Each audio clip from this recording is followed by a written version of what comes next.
The best way to support your self-esteem is to be the person who does what they say they're going to do. To be the person who does what they say they're going to do.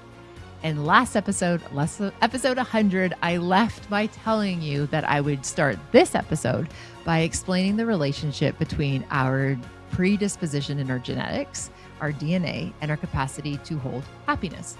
So, as the person who wants to do what they say they're going to do, that is what this episode is going to start. I will finish that thought loop around how happiness is factored in with our DNA, our circumstances, as well as our habits, and your perspective just in time for this moment. I'll share with you this 4-step framework that I use in coaching and in my community practice. So stay tuned. It's a goodie. I'm hopeful that it's useful. I left you last day with the promise that I would circle back today to finish the thought around how we can use our genetics to help with those factors that influence our sense of happiness. Now, just to recap, one of the things that I shared last day was information that first came to me from this was from Dr. Arthur Brooks, and he talks about happiness having 3 components: enjoyment, satisfaction, and this idea of meaning or purpose. And our ability to actually hold those things had 3 other factors, which he introduced were 50% of a person's ability to experience enjoyment, satisfaction, and meaning. So 50% of our ability to be able to be happy actually is genetic. It's like in our DNA, it's in that blueprint. 25% is based on our circumstances, and the other 25% is based on our habits. Now, if I heard that my DNA was essentially a 50-50 shot about whether or not I could hold a lot of happiness or experience happiness, I would feel pretty discouraged, because that tells me it's outside of my control. But what's so remarkable is when we think about psychology, what we know from psychology about how we essentially activate some of our genetic predisposition, I find that information is actually super encouraging. Now, I still remember coming across this theory. I would have been in second year as a second year student when I first learned about what's called the diathesis stress model. And how it was presented to me was this understanding that we have these markers in our genetics, and essentially they have to be activated for certain things to be released, or for things to get turned on, or for things to be kind of present day. And so there's a whole bunch of stuff that's happening like behind the scenes. And I'm not going to go into a huge DNA lesson here. That's not the point. But the idea being was this: they had identical twins who shared the exact same DNA, and they would have one of the twins who developed schizophrenia and the other one didn't. Now, if you have a gene for schizophrenia and these 2 identical twins both had the gene, and one of them had it activated and they started to develop schizophrenia and the other one didn't, what the scientists started to question, got curious about is, well, how is that possible? So if you have the gene of alcoholism, that means you're like destined to be an alcoholic. But there are some people who have that gene and it's never expressed. That gene doesn't essentially turn on or get activated.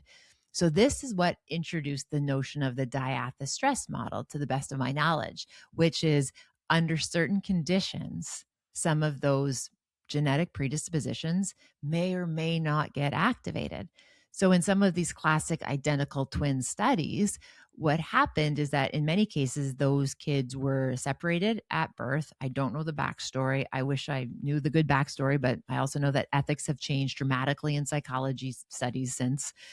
But the gene that was activated in an environment that was more stressful, the child who had that expression of schizophrenia in adulthood had a much more stressful childhood or adolescent period. And so the whole kind of philosophy or understanding around this is that when we experience acute stress at particular moments in our development, it's going to make it so it's more likely that these things get turned on or these things get expressed. So, what does this have to do with happiness? You can ask that. We're 4 minutes in. Fair question. Well, if we know that 50% of our ability that is of to hold happiness and to experience it is related to our genetics, it means that our environments, also maybe our habits, can actually offer us a bit of a buffer or maybe a hedge of protection. So here's the other example. And I believe this is what Arthur Brooks talked about when I heard him share it, was that, again, if you are predestined to be an alcoholic or somebody with alcoholism and you never drink, you cannot become an alcoholic. Like, you literally have to do the behavior, even though you might be at a greater risk, even though you have all these other kind of predetermined factors. If you just don't do it, you can't actually be an alcoholic if you don't consume it. Now, you can make the argument that that person with a kind of tendency towards addiction might find other things, but ultimately it's the habits, it's the behavior, which circles back to one of my favorite big ideas that I love to talk about, that the habits make up the quality of your day, which make up the quality of your life. This is why habits are so important, or at the root of it, our behavior is so critical. There are going to be behaviors that are going to help. There'll definitely be behaviors that will also hinder. So when we go back to that example of here's happiness, so the 3 criteria, we find enjoyment, we find it satisfying, and it's meaningful. Okay. And then we think about, okay, so then what puts us in that place to be able to experience it? 50% are genetics, but thankfully we can work with that. 25% of it's made up by our circumstances. 25% is our habits. So let's now unpack the circumstances piece. So if I'm thinking about my behavior and how I'm feeling and what I want to experience, circumstances are going to play a big factor, or at least a quarter of a factor. What I mean by that is, if you, for example, just came down with a summer cold, there's a summer cold going around where I live right now, where folks are dropping like sniper shots. And what's amazing is that when you are unwell or you're sick, the circumstances are going to make it a lot harder for you to be able to be happy. Again, if, for example, you might be in a similar situation as I am, where my youngest is about to move out of the house to go start his post-secondary side quest adventure. Jackson's starting university in less than 25 days. That circumstance is going to impact my ability to be happy. Now, I can have a ton of dual truths packed into that. I'm so proud of the guy. I'm so excited for him. And my mama heart, damn, he's going to be pretty far away, and we're not going to have the same experience of having our everyday interactions. So I can be so proud of Jax while also grieving the fact that the family dynamic is shifting. That's the circumstance.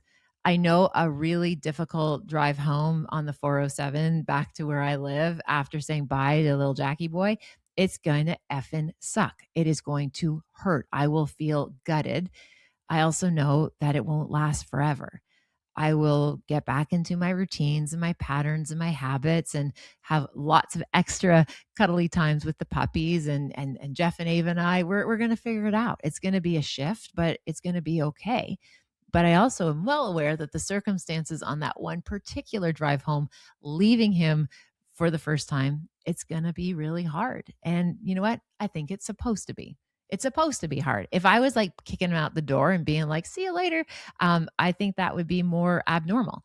So the fact that just speaks to the commitment and also just the attachment that Jax and I have together, that, you know what, I'm going to miss my dude. I'm going to miss seeing that 6'6" kid every morning when he comes out in the summer months anyway, so shortly after 12. It's circumstances. Okay. Now, as I shared in that example, something that I am so appreciative of is that I will be able to lean into those habits, those routines, those rituals where I can get a sense of steadiness and even a sense of feeling a wee bit more durable or a little bit more solid. For example, when I take the puppies out for a tour, I can't actually say WALK, or those 3 sleeping beauties will have a different plan for us for the next few minutes. But I know that if I go out for a tour first thing in the morning, I know the songs that I can listen to, the friends that I can call, the text messages I could send, the memes I can exchange. I already know what habits and behaviors are going to help. I also know what habits and behaviors are going to hinder. If I like sit at the end of his bed, like smelling his hoodies, like seriously, like, yeah, there's a time for that little nostalgic. And yeah, there's going to be times where I walk by that room and I'm going to feel that little heart pang. But if I like marinate in the misery of missing him in that space, chances are I'm not going to feel pretty good. Definitely won't feel happy. So it's useful to see that interconnectedness of our habits with our circumstances. Now, also knowing I have that predisposition to sometimes get pretty down sometimes, I also have to be on guard, right? Because my genetics are going to have a factor, even if I have the best of intentions, even if I do all the things right, I know that it still might be tricky. So that's why like in almost like preventative support is like cope ahead of time, which means you darn right I've already booked my appointment with my therapist. You know darn right I have already put some things in the calendar to look forward to, because if I don't have some of that support, it's just going to make this harder. And again, I can also be super proud and excited for him and look forward to seeing him all decked out in purple as a Western guy. And I recognize that the circumstances are going to make that. So happiness is going to feel a wee bit different. I hope that makes sense. Now, one of the things that I just got to do, and oh my gosh, I am so excited and fired up. One of the things that I get to do is facilitate a community of practice. This is literally where people are able to join. We meet once a month to be able to talk about big ideas. The real emphasis right now is on perspective. And this is one of the things that I wanted to share with you, because I literally just got off a call with these phenomenal human beings. And I believe there were 16 of us on this call. It was just on Zoom. But this is what was wild. I asked people before they joined today, I asked them just a few questions because I wanted to capture something that I thought was really, really important, which was how strong we are and better resourced and better positioned when we try to figure things out in community. Okay, so this is what I discovered talking to the people in my group today. So, of the people who finished the homework, and there's no judgment, 14 of them did, we had 340 years of professional paid work experience. 340 years of professional paid work experience. There is no way, I don't believe that there is really any problem of practice or issue or challenge that any one of us are facing that between the 14, 15, 16 of us, we wouldn't have been able to have an insight, a learning, a knowing, a strategy, a habit, an approach, a system to be able to address. When you have 340 years of experience in a space, people have likely come across these issues before. In that group, okay, 22 businesses have been built and sustained. So imagine you're somebody and you're like wanting to start a business. This group literally has 22 successful businesses running through it. This group had a collective of over 250 years in marriage or committed relationships. You can't tell me when you have 250 years of collective knowledge in that group, it's not going to be able to offer you some key insights. We've spent over 100 years raising children. We have 100% of the people in my community have spent their lives helping others. And the big learning gem, none of us have it all figured out. Oh my goodness. Now, when we got into community and we're able to talk about these big ideas, there was this one particular framework that I shared that I wanted to share with you here for our little dose of our just-in-time perspective.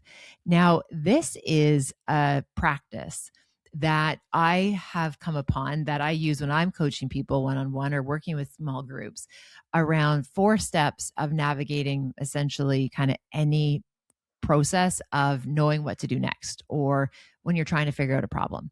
So let's say you're trying to figure out a sticky situation. right? It's sticky, and maybe it's the circumstance that's preventing you from being happy or feeling content.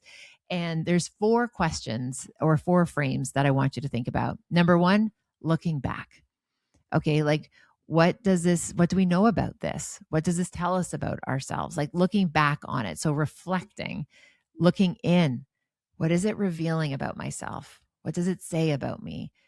Looking around, how is this affecting other people? And finally, looking ahead, looking back, looking in, looking around, and looking ahead. Okay, so here's an example of using a perspective approach to this. The problem of practice that somebody shared with me in that group was people pleasing. They have that need to please, that desire, that disease to please.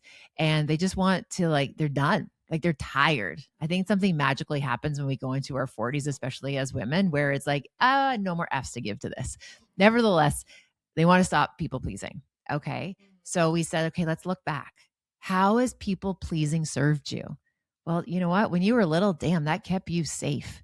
When you were trying to be able to like read moods and keep everybody good, and you were only good when everybody else was good, like that really helped when your kids were little, right? Like every behavior we do serves a purpose. So to just take a moment and look back, not with judgment, but just again, as the famous Ted Lasso said, with curiosity, right? Look back with curiosity about like, okay, well, how has that behavior worked? Because again, every behavior serves a purpose. Okay. So I don't know if you can hear Navy in the background. She's rage baiting her brother. These are puppies for people who don't know who I work with in my immediate environment right now. We have Memphis, we have Navy, who is rage baiting her brother, and Apollo, the wise elder, is watching. I digress. So now we're going to do step number 2, which is look in. Okay, what is this revealing about myself? Okay, if all of a sudden you've come to this kind of crossroads where you're like, I am so tired of people pleasing and putting everybody else first, and you're about to have like a wee bit of this like rebellion where you're just like, no, like I don't want to do this anymore. Like I am tired of always being an afterthought. You're not alone, first and foremost. And when we start to like look in, okay, so maybe you're feeling a wee bit weary. Maybe you're feeling like fed up. Maybe you're ready to, burn down some bridges, whatever it might be. The question then would be, looking around, how is this behavior affecting people around you? Something that I know when I have overextended myself and I'm trying to chase and please everybody else, something that I know is that it hurts my family. Like it absolutely hurts the people that I know matter most to me, because at the end of the day, I'll have like nothing left for them. So if I've put all of my energy being of service to all of these other people and saying yes when really I don't have capacity, if I'm not being able to take care of the people that matter most to me, I'm doing a disservice to the people that do count on me. So it impacts the people around it. So for example, if I'm being of service to everybody else and then all of a sudden Ava's like, hey, mama, will you watch this show with me? I'm like, oh my gosh, sister, I'm totally going to watch that show with you tonight. And then I'm asleep in the opening credits, right? Like that's how this stuff shows up. It's not this like, oh, I'm picking other people over you, child. It shows up in the almost like the aftermath or the blast radius of what we have left over. So I know it's impacting the people around me. And for the woman who shared that with us in the group, I know it's impacting the people around her as well. And then the question is, okay, now let's look ahead. No shame, no judgment, because shame is a terrible teacher. Guilt is a useless emotion. Looking ahead, what's one small step that I can take to show up in a way that increases the likelihood that I'm able to hold a boundary, or I'm able to say no and not feel bad about it to somebody else? So what could be one small micro step? Now, it could be a micro step, simple, because this is where you want to practice, right? We need to get the behavior first, and then we can improve the behavior. So your first boundary, I would highly recommend not being in a super high stakes situation or with a high stakes person. We're talking about being able to say no when somebody maybe asks us for a donation. It's okay to say, hey, I donate to these particular charities, and this is what I'm doing this year. This is my charity plan. So thank you very much. But no, like, again, practice small. And again, not that I'm discouraging you in any way from giving to charities and that philanthropic practice, the philanthropic practice, sorry. I'm not encouraging not to do that, but again, it's like there's easy no's that we can practice with, especially when you have a system, right? Systems make this stuff way easier. What's another small step in terms of that idea of like being able to say no? Well, again, perhaps when you're asked to volunteer for something. And again, I don't want you to think like all of the things of being of service to others are the things that we're supposed to cut out. But I'll tell you right now, if you do not have enough resources in your tank for you and your loved ones, the first place we need to start cutting back is the outer circle. Okay. It is that outer circle. You got to take care of your home team. And just remember, you are part of your home team. In most cases, if you're listening to a podcast around well being and perspective, chances are you are not just like on the home team, you are the quarterback, you are the asset. You literally are the oracle that knows all things, that you run all the systems. You literally could be on the other side of the planet and somebody says, "Where is my lunchbox?" And you know exactly where it is. Like you literally are the knower and the doer. That's who listens to podcasts. We know that. Now, the reality is, I appreciate that it's so important to look after community and others, but you can't do that at the expense of you and your innermost circle. It's not selfish. It is science. And even when, oh my goodness, Saint Mother Teresa was asked, how do you help? There's so many places that we could help and we can be of service. Like, where do you even start? She gave us this like divine insight. Start at home. You start at home. That's where we start to take care of the people that matter most in ourselves. And when we are well resourced and recovered and replenished, and the people around us are well, oh my gosh, the growth will be like to the power of 3 outward and beyond.